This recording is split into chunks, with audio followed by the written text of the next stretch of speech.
Hello, guys. I am Shane Davis, 20-year comic book veteran here with a beautiful, lovely, sometimes she's been known to make this man a sandwich, wife of mine, light of my life, Yanzi Lynn. Hi. And today's the day we're here to talk to you as SJWs line the streets with tears as Kickstarter makes a lot of money and it's not going to them. So here we go.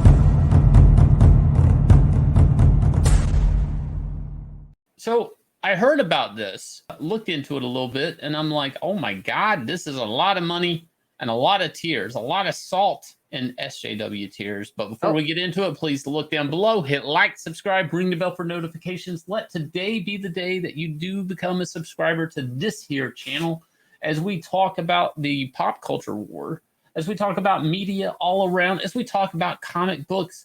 Let's talk a little bit about SJWs and how they love to ruin everything. But even though you come in and you make a lot of money, they're like, hey, wouldn't it be nice if some of that money was in our pocket, you cis white male? So give people the breakdown on this. So Brandon Sanderson, best known for the Wheel of Time series, had a nice big boost of that too, thanks to the Amazon series. But let's try not to talk about the Amazon one because it's been pretty butchered. But so what happened is that he launched a Kickstarter with a goal of $1 million. And it seems like within the first day, he quickly just rocketed past, $15 million? And in a matter of days, he broke 20. And whoops, this number is just climbing and climbing as we're doing this video. So, wow. Hey, you're welcome, Brandon. So what he is offering in this Kickstarter is that he's offering 4 mystery books. And you're like, well, I don't know, Brandon, how do we know your book is any good? Well, see, Brandon Sanderson has quite a long list of writing credentials. This is a man who has basically worked through it all, proven that he can write stories, and people are saying, okay, you know what? I'll jump in with the 4 books that you're promising. And he has a pretty interesting way of promoting it too. He's like, I'm not gonna tell you what their books are. You can find out when you buy them. Or if you're interested, you want spoilers, check out my YouTube. So this is a man that's pretty good at marketing this stuff, actually. People can just be surprised with a book that they don't even know what's on the cover. They don't know the content of it.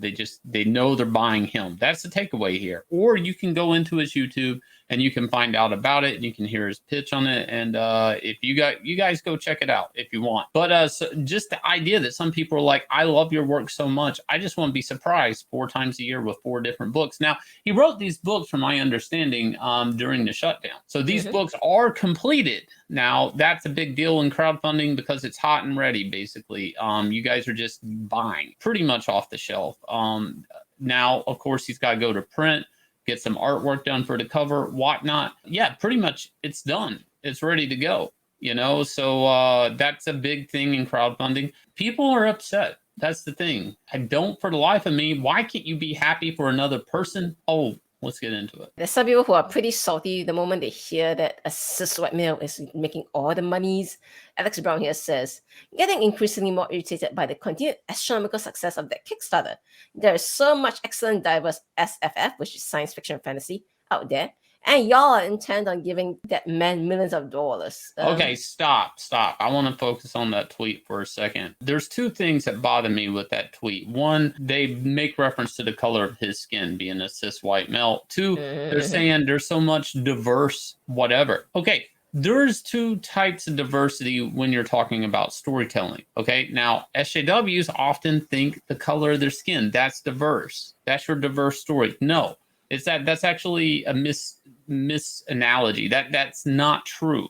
Diversity of story means like I don't know, like science fiction versus a Western, things like that. Diversity in character, actual character, the building of a character, or the concept of the stories are diverse. So whenever you hear like a diverse, like, see, she almost made it sound like this is just the same old material. But she's actually talking about the color of skin, and why aren't you just backing people by the color of their skin? She's making assumptions about Sanderson here. She's saying he's talking about how bad his books are because it's largely because he lacks the creativity that comes to having a broad, diverse worldview. All right, a man who has written, X number of books really does not have the diverse worldview necessary to sell books, I guess. That's why his books are not selling maybe. I don't know. Yeah, but does she even have a response to he doesn't have a diverse worldview? What She does said, that even mean? Does that mean he didn't come from an ethnic background yeah, I and guess that so. he has It's like worldview you because did of not that? live, you did not live the colored people experience. Your experience is all white male Yeah, experience. but again, that's a play on words. Diverse worldview could also be like, did you live overseas somewhere? What if Brandon had lived, I don't know, in Japan for 3 months? Would he then qualify as a diverse worldview? No, it Or would won't they because accuse he's him a of white trying to male. colonize Japan? I mean, where does this begin and end? I love that colonized Japan. But yeah, so he's like, at this point, they even have to latch onto his religious belief and say, oh, he's part of a church that hates people like me because Alex Brown is a they, them, and it's deeply racist. So I guess you can throw the word racist for anybody you hate now, even though it has No, never you proven. can't. You can't. You cannot. I'm sure Muslims probably don't like the idea of they, them. They're not No. big on the LGBT community, but they're oftentimes embraced by SJWs because they're considered a minority religion, even though they're huge. Yeah, that is true. This is true. I'm just pointing out the hypocrisy here. That's it. Well, we have another person here, John Scalzi, saying, okay, this guy just brings it right up in front and says, my throaty little dudes, being a straight white male gives you a leg up in this society. Yes, stop pretending otherwise. So, Okay. yep, that is it Well, out in the open. first off, this is crowdfunding, right? Kickstarter isn't really doing more for Brandon's campaign, but taking 5%, just like they would his 5%, to anybody depending on your color. They don't change percentages depending on your ethnic background or diverse qualifications that you have on your diversity resume. Okay. Like this is as fair as it can be. This is you build a campaign, you go put it up on the platform. Now, Brandon does have a leg up though, but it's not his white privilege. It's actually his credential, and the fact that people bought one book here and then bought another one of his books and then another one and then another one. Notice there's a repeat business here. This is Brandon's business model. I sell you one book, you like it, you buy another one. Before you know it, you're watching crap I wrote on Amazon. Okay, like you notice there's a pattern here of selling and people buying. And then I go look at this campaign and I see that happening. I see the counter going off as we're recording this video. People are buying his books. Why? Because they've read his books before. I, for the life of me, don't understand why everything has to be about race today. I'm sure like this conversation would be different if he wasn't white, but still, I don't think it's fair to attack somebody having success on the basis of their color of skin. What do we got here? Or worse, if they attack them on the basis of their religious beliefs. Erica here says, if you're financially supporting Brandon Sanderson, including that Kickstarter, oh, it's just totally about the Kickstarter, let's just be honest. A great thing you could do is give the same amount to LGBTQ plus affirming spaces / organizations in Utah, because at least 10% of Brandy Sandy's income is going to the Mormon church. All right, so let's get this straight. Just because you belong to this certain religion, it doesn't mean you share every single one of their beliefs. I'm sure you guys know the good track record of the Islamic religion and stuff, but yet I have a lot of Muslim friends, and they're all pro LGBTQ plus. So just the individual don't reflect the religion that they are tied to in the sense. And you guys are gonna say, oh, because he is Mormon, so he definitely is what anti-LGBTQ plus. Is that where we're going now? The weird thing about SJWs is how prejudiced they are. Like they're literally going after everything. They'll probably even go after his body weight before the end of the day. And here's someone grifting off Brandy Sandy, as they like to call him. I've been hesitant to promote, their Kickstarter because it feels tacky with what's going on in Ukraine. But seeing the Sanderson Kickstarter hit 50 million a day when we're just 30% of the way to 10K in 2 weeks is sigh. I thought y'all want diverse SFF, so it's like throwing the diversity card again and saying, well, it's tacky to promote my Kickstarter while there's a war, but somebody just made 50 million, so I'm going to promote my Kickstarter, and hooray, congratulations, she managed to latch on to Brandy Sandy's name and make 10,000 at last. I hope you guys enjoy this book. Of course, salty people saying, today is a really good day to support your favorite author who has made 80 million in the last few days. And this person here makes a good point. I noticed that nowhere in this tweet is there any mention or support of any other authors. Who do you feel is worthy of being this beloved by their fans? Oh wait, you mean you? Okay, I'll bite. Tell me why you're an amazing author.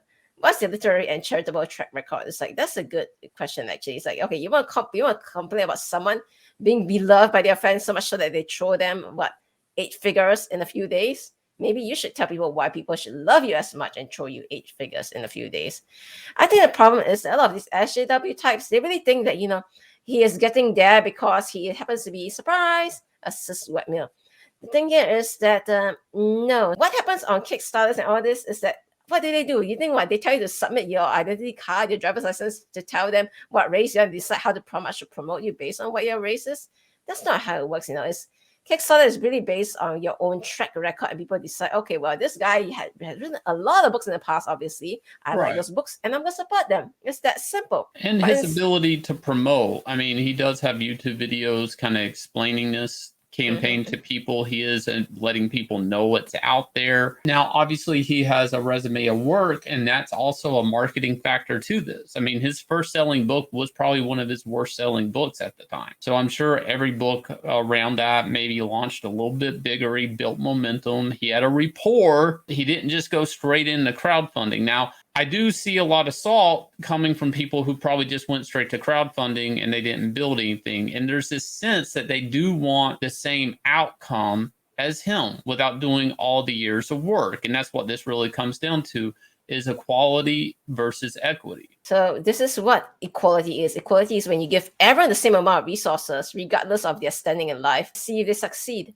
But equity means that you give people the amount of resources they need to boost them up to the same outcome in life, which is not how the real world works. Because what? So you're going to start measuring people, giving them points based on their economic background, their family background, all this stuff. And then you decide, okay, well, this person needs more resources. But can't promise success, though. But what's disgusting here in this case, in this video, in this situation, if you go monitor it and you look at Twitter, is you're seeing a lot of people trying to take Brandon down because of being a cis white male. So they're actually just trying to saw his legs off on purpose. I mean, that's it. They want this image here, but they want to cut his legs off too, because I mean, look at it. Being a straight white male gives you a leg up in this society. So that's where it is. Well, I happen to be a straight white male. I have a comic book, Shane Davis's Inglorious Rex. Now, me and Yanzi are working together on this, and we hit a whopping $250,000 yesterday.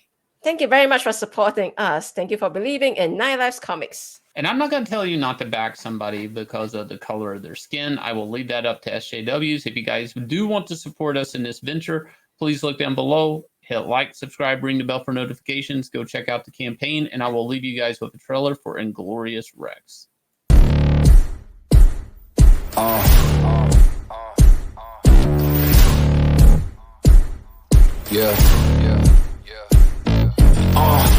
Pardon me and my tone. You can't step to my throne. They ain't working like me. I did this on my own. You asking where we been, huh? I don't know where to begin, huh? All this dirt on my skin. I just came here to win. I'm more than a man, I'm a monster. Somebody call a pastor, doctor. I got a 6 sense for imposters, so now I'm coming for the whole roster. It's not a game, why you playing with me? You could double back, lose track, try and hang with me. It must be in my veins, something you can't tame, cause I break the chain.